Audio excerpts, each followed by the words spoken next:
Hey guys! For today's video, we will be making a Waldorf salad. This is very easy to make Waldorf salad.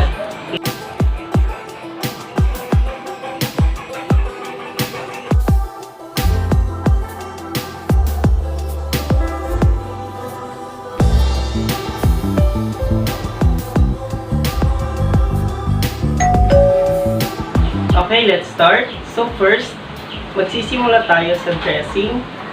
Okay, this is mayonnaise.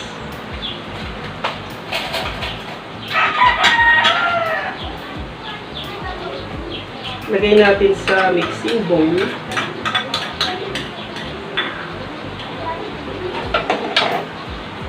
This is lemon.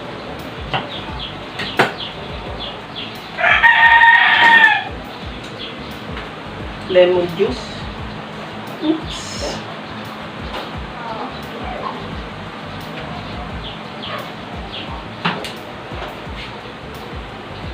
And this is sugar. Salt. Pinch of salt. Okay. And then mix lang natin.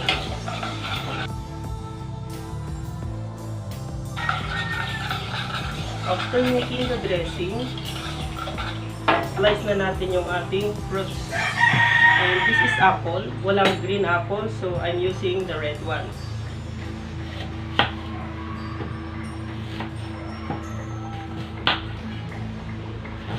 Slice lang natin siya into cubes.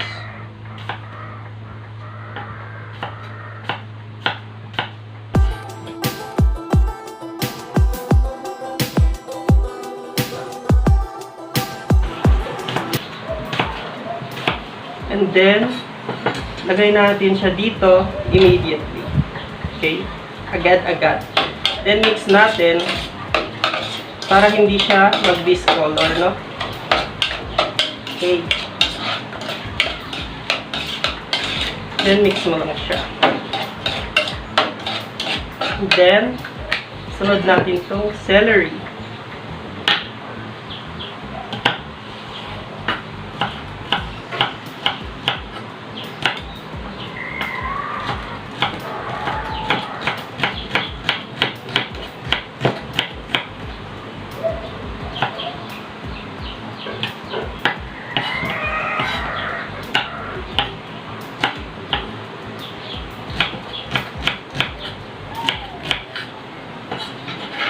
Gawin natin dito.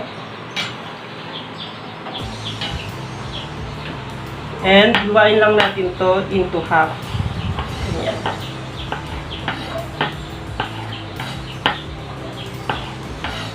Usually po, ang ginagamit sa Waldorf salad ay green apple and green grapes.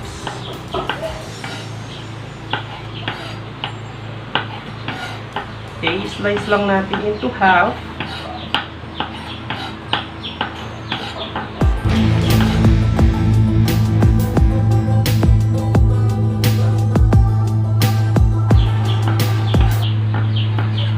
Then, lagay na natin sa mixing bowl. Dapat po, naugasan ng maigi yung mga fruits na gagamitin natin and yung ating kamay. Dapat po malinis na. Or, gumamit po tayo ng gloves. Disposable gloves. And this is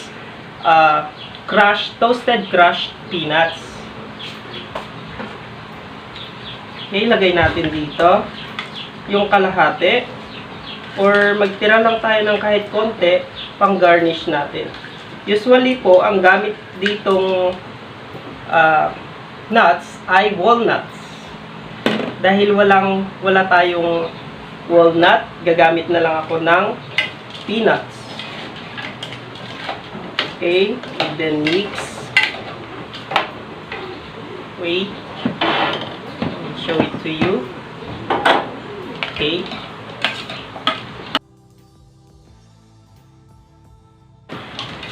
Okay. Okay, we're almost done.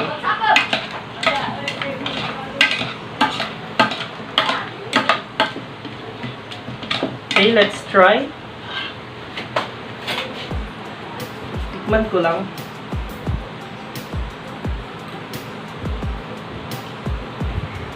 Okay, it's good.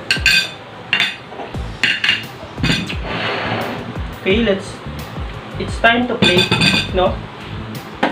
Plate na natin siya.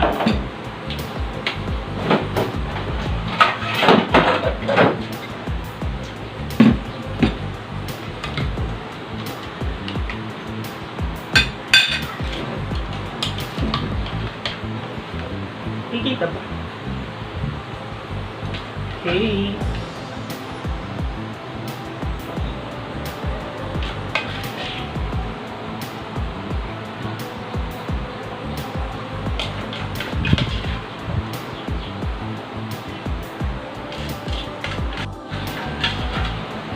Alright, we're almost done.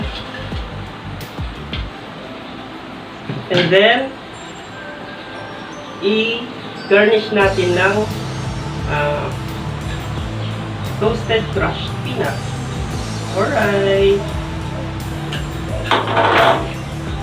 And now,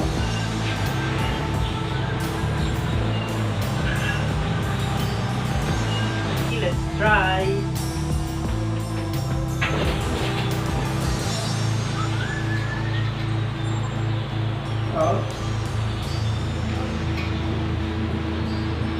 Okay, okay na to.